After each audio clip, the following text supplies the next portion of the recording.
আগামী 5ই মার্চ 2025 থেকে শুরু হচ্ছে বহরমপুর খাদি এক্সপো। চলবে 12ই মার্চ পর্যন্ত। খাদি সামগ্রীর ওপর থাকছে 60% পর্যন্ত ছাড়। প্রতিদিন বেলা 12টা থেকে রাত 9টা পর্যন্ত এই মেলা চলবে বহরমপুর ব্যারাক স্কোয়ার লাগোয়া মসলিন তীর্থে।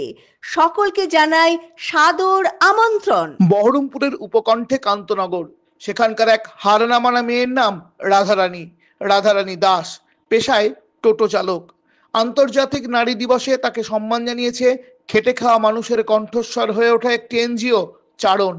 একদিনের বিচারক করে তাকে ওই দিন সম্মান জানিয়েছে জেলা আইনি পরিষেবা কেন্দ্র। 8ই মার্চ সন্ধ্যায় স্টুডেন্ট হেলথ হোমের সভাকক্ষে দাঁড়িয়ে রাধারানী বললেন রাধারানীর কথা। প্রথম যখন আমার গ্রামে বিয়ে হয়েছিল, তো আমি ওখানটাতে নিজের কাজকর্ম কিছুই জানতাম না। তা ওখানটাতে আমি তখন সবাইকে সব কিছু শিখিয়ে দিয়েছিল। তো ধান ফেরানো, গম ফেরানো, এরকমও কাজ আমি প্রথম জীবন থেকেই শুরু করেছি। আর যখন আমি এখানে মুর্শিদাবাদ বহরমপুরে চলে আসি, তখন তাই আমার বাচ্চা হয়েছিল। বাচ্চা হওয়ার পরে আমার বাচ্চা অসুস্থ ছিল, তারপরে আমি এখানে চলে এসেছিলাম। এখানে এসে পরের বাড়ি কাজ করেছি। কাজ করে আমি নিজের ছেলেকে মানুষ করেছি। নিজের ছেলের অপারেশন করার ছিল, সেটা করেছি। নিজের বাড়ি ঘর করেছি, যেমনই করেছি। কালীর বাড়ি এর সমস্ত করেছি, আমি নিজে কাজ করেই করেছি। তারপরে লকডাউনের মধ্যে যখন আমাকে লোকের বাড়ি কাজ ছাড়িয়ে দিল, তখন তাই আমি টোটো চালাতে লেগেছি। ছেলে লকডাউনে যখন আমি টোটো চালাতে লাগলাম, তখন অনেক লোন ছিল, লোন তো চালাতে পারছিলাম না। বাড়ির লোকে বাধা দিচ্ছিল আমাকে। আমি বললাম, আমি নিজের মনে জোর যদি রাখতে পারি, তাহলে আমি নিশ্চয়ই টোটো চালাতে পারবো, আর আমি পরের বাড়ি কাজ করতে যাবো না। এই বলেই আমি টোটো চালিয়েছি। টোটো চালানোর পরে আমি আজকে ছেলের অপারেশন করিয়েছি, নিজে পায়ে দাঁড়িয়েছি এবং জায়গা করেছি ছেলের জন্য। আমি সবই করেছি আস্তে আস্তে। এখন আমার স্বামী থাকে না, একটু মাতাল। আমার ছেলেকে দিয়ে আমি নিজে করে খাচ্ছি। আর ওখানে আমার একটা ছোট বোন আছে, তার স্বামী মারা গেছে, সে আমার কাছে থাকে।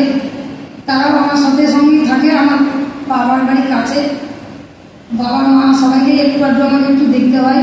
ওই জন্য টোটো চালানোর কাজটা আমি ছাড়ছি না এবং টোটোটা আমি চালাচ্ছি। ওই জন্য আমাকে সবাইকে হেল্প একটু করতে পারি, এই কারণে আমি টোটোটা চালাচ্ছি। শুধুই কি সংসারে সংগ্রাম? টোটোর স্টিয়ারিং হাতে রাস্তায় বেরিয়েও শুনশান লকডাউনে তাকে শুনতে হয়েছে কটূক্তি। এখন অবশ্য সবাই সম্মান জানায়। যে আমাকে দেখেছেন কোনোদিন টোটো চালাতে, কিন্তু এখন আমি টোটো চালাচ্ছি। কারণ এত লোন আছে, তারা কি বাড়িতে বসে থাকবে? একদিন দুদিন বাড়িতে বসে থাকা যায় মানুষের, কিন্তু মাসের পর মাস তো বসে থাকা যায় না। এই কথা বলেছিলাম আমি। তারপরে ওনারা আমাকে ছেড়ে দিয়েছিল, কেউ আমাকে ধরে রাখেনি। কেউ যে ধরে টোটো আটকায়নি, কেউ কিছুই বলেনি, কেউ ছেড়ে দিয়েছে, বলেছে যে যাও। আর এখন এরকম কোনো যাত্রী বা এরকম কোনো পুলিশ যারা হয়তো কোনো অসম্মানজনক আচরণ করেছে বা হয়তো তোমার ভালো লাগছে না, এরকম কিছু হয়েছে? না, কেউ এরকম কিছু বলেনি। সবাই যতটা পারে, প্রথম বলেছিল যে এখন যতটা পারে ততটা সম্মান দেয় আমাকে।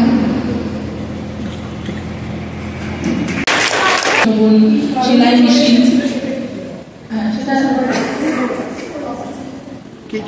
আচ্ছা, ছোট বোন থাকে এবং ছোট বোনের মেয়েও রাধারানীর বাড়ি থেকে পড়াশোনা করছে, ছোট বোন সেলাই মেশিন চালাচ্ছে। আর একটা কথা, এখানে কোনো কিছুই কোনো বাদ বা কোনো কিছুকে প্রশ্রয় দেওয়ার চেষ্টা করছি না। রাধারানী যেদিন আমরা ঘরোয়াভাবে কথা বলছিলাম, তো রাধারানীকে আমরা একটা কথা জিজ্ঞেস করি যে তোমার বর এখন তাহলে থাকে না? তো রাধারানী বলে, না, আমি ওকে ধুয়ে এসেছি গাড়ির বাড়িতে, শ্বশুরবাড়িতে ধুয়ে এসেছি রাধারানী। তো তারপর আমরা বলি যে তাহলে খোঁজ খবর কি রাখে না নাকি?